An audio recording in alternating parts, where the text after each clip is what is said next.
Imaginez un instant. Nous voilà perchés sur une colline à Dalalat, sous un ciel étoilé qui se déploie comme une immense tapisserie. Chaque point lumineux pourrait être un soleil, autour duquel gravitent des mondes, peut-être même des mondes habités. La science a fait des bonds de géants ces dernières années. On dénombre désormais plus de 5500 exoplanètes confirmées. Parmi elles, Gliese 12b, une planète étonnamment semblable à notre Terre, ou encore des super-terres flirtant avec la zone habitable de leur étoile, telles des danseuses cosmiques. Et si la vie ne se limitait pas aux planètes ? Les lunes glacées de Jupiter ou de Saturne, avec leurs océans souterrains, pourraient abriter des formes de vie surprenantes, adaptées à des conditions extrêmes. Songez aux sources hydrothermales, ces cheminées sous-marines qui crachent de l'eau chaude et des minéraux. Sur Terre, elles foisonnent de vie, pourquoi pas ailleurs ? Bien sûr, des défis se dressent.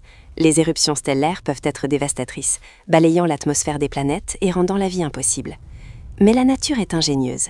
Les extrémophiles, ces organismes capables de survivre dans des conditions extrêmes sur Terre, nous prouvent que la vie peut s'accrocher là où on n'attend pas.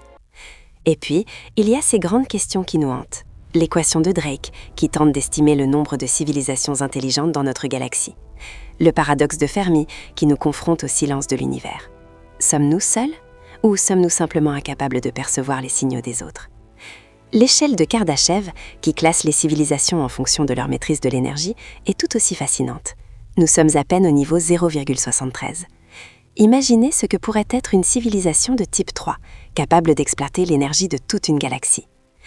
La recherche de biomarqueurs atmosphériques, ces signatures chimiques révélant la présence de vie, est un autre domaine passionnant.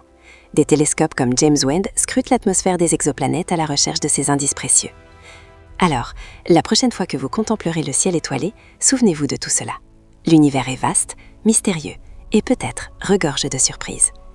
Et qui sait, peut-être que la vie, sous une forme ou une autre, est plus répandue que nous ne l'imaginons. Et n'oublions pas les hypothèses les plus audacieuses, celles qui stimulent notre imagination et nous incitent à remettre en question nos certitudes. La panspermie, cette idée que la vie pourrait voyager d'une planète à l'autre, disséminée par des comètes ou des astéroïdes. Ou encore, la théorie de la forêt sombre, une vision pessimiste où les civilisations extraterrestres se cachent, craignant d'être détectées et anéanties par une autre espèce plus avancée. L'équation de Drake, bien qu'imparfaite, demeure un outil fascinant pour estimer le nombre potentiel de civilisations intelligentes dans notre galaxie. Le SETI Institute continue d'ailleurs de financer des études sur cette équation, espérant affiner nos estimations et mieux cibler nos recherches. Mais même si la vie est répandue, le paradoxe de Fermi nous rappelle cruellement notre solitude apparente. Pourquoi, si l'univers grouille de vie, n'avons-nous encore détecté aucun signe de présence extraterrestre ? Peut-être que la réponse se trouve dans des endroits inattendus. Les lunes glacées de Jupiter et de Saturne, avec leurs océans souterrains, pourraient abriter des formes de vie primitives, protégées des radiations et des conditions extrêmes de l'espace. L'hydrothermalisme, ces sources chaudes sous-marines, pourrait également être un berceau idéal pour la vie.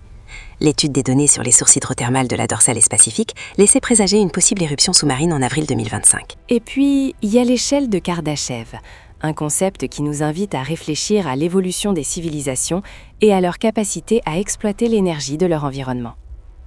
L'humanité, avec son niveau actuel d'environ 0,73, est encore loin d'atteindre le statut de civilisation de type 1, capable de maîtriser l'énergie de sa planète. Mais qui sait ce que l'avenir nous réserve ? Alors oui, l'exploration de la vie au-delà de la Terre est un défi immense, semé d'obstacles et d'incertitudes. Mais c'est aussi une quête exaltante qui nous pousse à repousser les limites de nos connaissances et à explorer les confins de l'univers. Et même si nous ne trouvons jamais de réponse définitive, le simple fait de poser la question est déjà une victoire en soi. Et si je vous disais que la réponse à cette question se trouve peut-être non pas dans les étoiles lointaines, mais enfouie sous la glace de lunes glacées, flottant dans notre propre système solaire ? Imaginez des océans souterrains, chauffés par l'activité hydrothermale, abritant des écosystèmes complexes basés sur une chimie prébiotique différente de celle que nous connaissons. Les extrémophiles terrestres nous montrent que la vie peut s'adapter à des conditions incroyablement hostiles. Alors, pourquoi pas des formes de vie extraterrestres prospérant dans des environnements que nous jugerions inhabitables ? Et parlons de la panspermie, cette idée audacieuse que la vie pourrait se propager à travers l'univers, voyageant à bord de comètes ou de météorites. Peut-être sommes-nous tous, en quelque sorte, des cousins cosmiques, issus d'une même source de vie primordiale. Bien sûr, le paradoxe de Fermi continue de planer, nous rappelant que malgré nos efforts, nous n'avons toujours pas détecté de signes de vie extraterrestre. La théorie de la forêt sombre, qui suggère que les civilisations avancées se cachent peur d'être détectées, est une explication sombre mais possible. Ou peut-être que l'hypothèse du zoo est la bonne. Nous sommes observés, étudiés, mais pas encore contactés. Mais alors, comment chercher ? La spectroscopie atmosphérique est un outil puissant pour analyser la composition des exoplanètes et rechercher des biomarqueurs atmosphériques, des signatures chimiques de la vie. Le télescope spatial James Webb nous a déjà donné des indices passionnants. Le futur satellite européen Ariel promet d'aller encore plus loin dans l'étude des atmosphères exoplanétaires. L'équation de Drake, bien sûr, reste un sujet de débat et de recherche actif. Le SETI Institute finance une étude pour la réévaluer, en tenant compte des dernières découvertes et des nouveaux modèles d'émergence de la vie. Une étude de l'Université de Durham propose un modèle axé sur l'accélération de l'expansion de l'univers. Et puis, il y a l'échelle de Kardashev, un concept fascinant qui nous invite à réfléchir au type de civilisation que nous pourrions rencontrer. Nous sommes actuellement à environ 0,73 et le chemin vers le type 1, capable de maîtriser l'énergie de sa planète, est encore long. Mais qui sait, peut-être que la découverte d'une autre civilisation nous aidera à accélérer notre propre développement. Enfin, n'oublions pas l'importance de la tectonique des plaques, un facteur crucial pour le développement de la vie complexe. Une étude suggère qu'elle est essentielle pour l'émergence de civilisations avancées. Alors, en attendant, continuons à explorer, à rêver et à nous poser des questions. Car après tout, c'est peut-être dans cette quête incessante que nous trouverons notre propre place dans l'immensité cosmique. Cette exploration, cette quête incessante, nous invite à contempler des mondes qui s'étendent bien au-delà de notre Terre. Songeons à Europe et Encelade, ces lunes glacées qui recèlent des océans sous leur carapace. La détection de molécules organiques complexes émanant des geysers d'Encelade est un signal d'une portée inouïe. Imaginons les implications d'une découverte de chimie prébiotique active, voire de formes de vie primitives dans ces sanctuaires aquatiques. Et que dire de Titan, cette lune saturnienne nimbée de mystères, drapée d'une atmosphère dense et parsemée de lacs d'hydrocarbures. Sa chimie, singulière et exotique, n'en est pas moins captivante. La présence de cristaux gelés de cyanure d'hydrogène mêlés aux hydrocarbures ouvre des perspectives inédites sur la genèse de la vie dans des conditions que nous qualifierions d'extrêmes. N'omettons pas l'activité hydrothermale, cette source d'énergie et de composés chimiques vitaux présente dans les abysses de nos océans terrestres et potentiellement sur d'autres mondes. La découverte d'un champ hydrothermal remarquable dans l'océan Arctique nous rappelle avec force que la vie parvient toujours à s'ancrer, même dans les lieux les plus improbables. Alors, chers amis, cultivons notre ouverture d'esprit et poursuivons notre exploration du firmament. La clé du paradoxe de Fermi se trouve peut-être à portée de regard, dissimulée dans les données spectroscopiques que nous recueillons sur les atmosphères d'exoplanètes lointaines. Le secret de l'équation de Drake réside peut-être dans une compréhension plus approfondie de la tectonique des plaques et de son rôle dans l'émergence de la vie complexe. Et peut-être, tout simplement, l'univers est-il une forêt obscure où chaque civilisation se terre dans l'ombre, guettant le moment propice pour se dévoiler.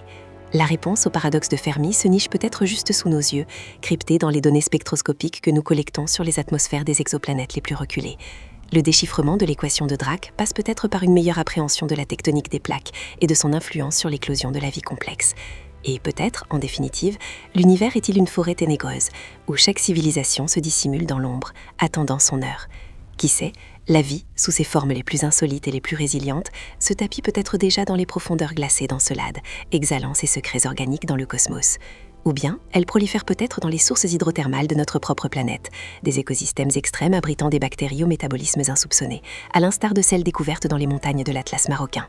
Ces extrémophiles, survivant à des conditions qui nous seraient fatales, nous rappellent que les limites de la vie sont bien plus vastes que nous ne l'imaginions. Alors, continuons d'observer, d'analyser, de rêver et de chercher sans relâche. Chaque nouvelle molécule détectée, chaque exoplanète cartographiée, chaque anomalie tectonique élucidée nous rapproche un peu plus de la vérité. L'univers est immense et impénétrable, mais il est aussi d'une générosité inouïe en indices. Il suffit d'ouvrir grand les yeux et d'écouter attentivement. Et qui sait, peut-être la réponse se terre-t-elle déjà sous nos pieds, enfouie dans les profondeurs insoupçonnées de notre propre planète.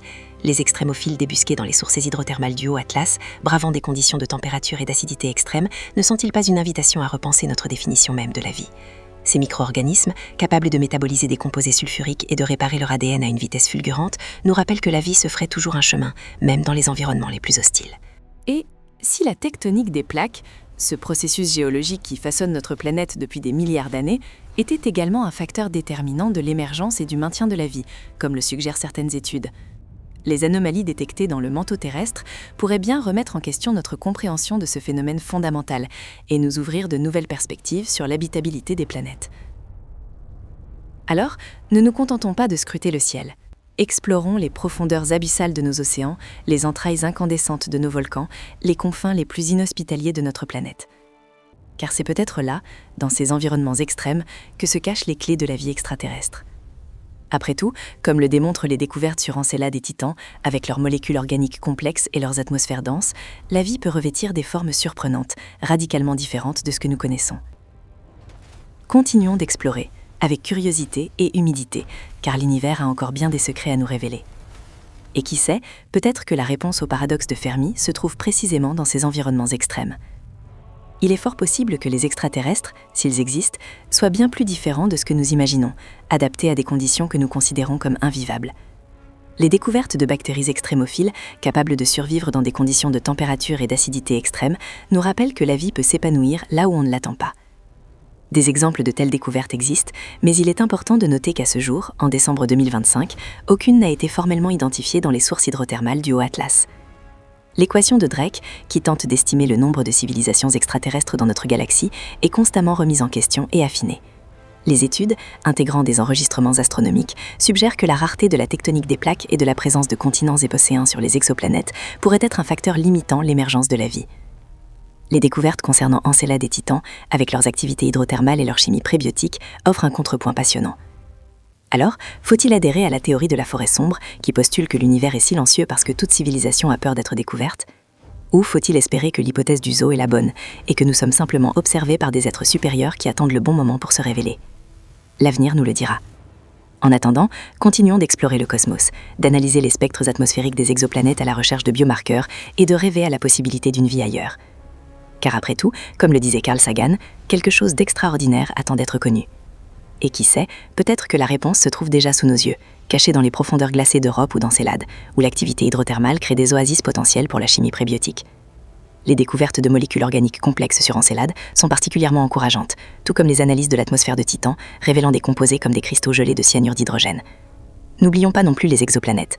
La spectroscopie atmosphérique continue de nous révéler des détails fascinants sur leur composition, et l'équation de Drake, constamment révisée, nous pousse à réévaluer nos chances de trouver une autre civilisation. La tectonique des plaques, dont la rareté dans l'univers est supposée, pourrait être la clé de l'émergence de la vie complexe. Alors, restons curieux, continuons d'observer, d'analyser et de rêver.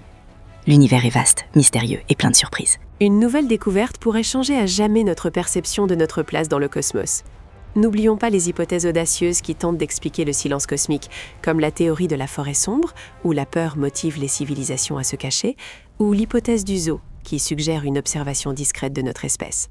La découverte de cristaux gelés de cyanure d'hydrogène sur Titan, capables de se combiner avec des hydrocarbures, a non seulement remis en question notre compréhension de la chimie, mais a aussi ouvert des perspectives fascinantes sur les environnements extrêmes où la vie pourrait potentiellement émerger. L'atmosphère dense et riche en azote et méthane de Titan nous rappelle la complexité insoupçonnée des mondes qui nous entourent. Parmi les exoplanètes les plus prometteuses, on peut citer celle située à 111 années-lumière et K2-18b, où le télescope James Webb a détecté des molécules organiques contenant du carbone. Chaque nouvelle donnée spectroscopique nous rapproche-t-elle d'une réponse à la question fondamentale de l'existence de la vie ailleurs? L'idée même que la vie sur Terre ait pu être semée depuis l'espace est désormais envisagée. Le paradoxe de Fermi continue de nous interpeller avec force. Peut-être que les extrémophiles, ces organismes capables de prospérer dans les conditions les plus inhospitalières de notre planète, comme ceux découverts près des sources hydrothermales abyssales, détiennent une partie de la réponse. Leur étude approfondie nous ouvre des portes insoupçonnées sur la chimie prébiotique et les mécanismes complexes à l'origine de la vie. Imaginez ces cristaux gelés de cyanure d'hydrogène se mêlant aux hydrocarbures liquides à la surface de Titan, défiant nos connaissances chimiques actuelles. L'atmosphère de cette lune de Saturne, principalement composée d'azote et de méthane, constitue un véritable laboratoire naturel pour l'étude de la chimie organique complexe dans des conditions extrêmes. Et que dire de K2-18b, cette exoplanète située à 111 années-lumière, que certains considèrent comme une version agrandie et potentiellement habitable de notre propre Terre? La détection de dioxyde de carbone et de méthane dans son atmosphère par le télescope spatial James Webb est un signal encourageant, une indication prometteuse qui mérite d'être explorée plus en détail. L'équation de Drake, cet outil précieux permettant d'estimer le nombre potentiel de civilisations extraterrestres dans notre galaxie, est constamment réévaluée et affinée à la lumière des nouvelles découvertes. La théorie de la forêt sombre, qui postule que les civilisations avancées se cachent par peur d'être détectées, pourrait expliquer le silence apparent que nous observons dans l'univers. Il est également possible que la tectonique des plaques, un processus géologique si crucial pour l'émergence et le maintien de la vie sur Terre, soit beaucoup moins fréquente que nous le pensions sur d'autres planètes. L'univers demeure un mystère infini, mais chaque nouvelle découverte, chaque nouvelle donnée spectroscopique nous rapproche inexorablement d'une meilleure compréhension de sa complexité vertigineuse. Mais ne nous arrêtons pas là. Pensons à nouveau à Titan, cette lune fascinante de Saturne où des cristaux gelés de cyanure d'hydrogène se mêlent à des hydrocarbures liquides, remettant en question nos certitudes chimiques. Imaginons les atmosphères uniques d'Encelade et de Titan, des environnements qui suscitent un intérêt croissant en raison de leur potentiel, même limité, d'habitabilité. Le télescope James Webb a détecté des molécules intrigantes dans l'atmosphère de K2-18b, cette exoplanète située à 111 années-lumière, qui pourrait potentiellement indiquer des conditions favorables à la vie, bien que des recherches supplémentaires approfondies soient absolument nécessaires pour confirmer cette hypothèse audacieuse. Et si la vie n'était pas apparue spontanément sur Terre, mais avait été semée depuis l'espace lointain ? Ces questions, bien que relevant encore de la spéculation, nous incitent à élargir nos horizons et à envisager des possibilités que nous n'aurions peut-être jamais cru possibles auparavant. Chaque nouvelle découverte apporte une pièce supplémentaire au puzzle cosmique, nous rapprochant potentiellement de la résolution de la question fondamentale qui nous hante. Sommes-nous seuls dans l'univers immense et mystérieux ?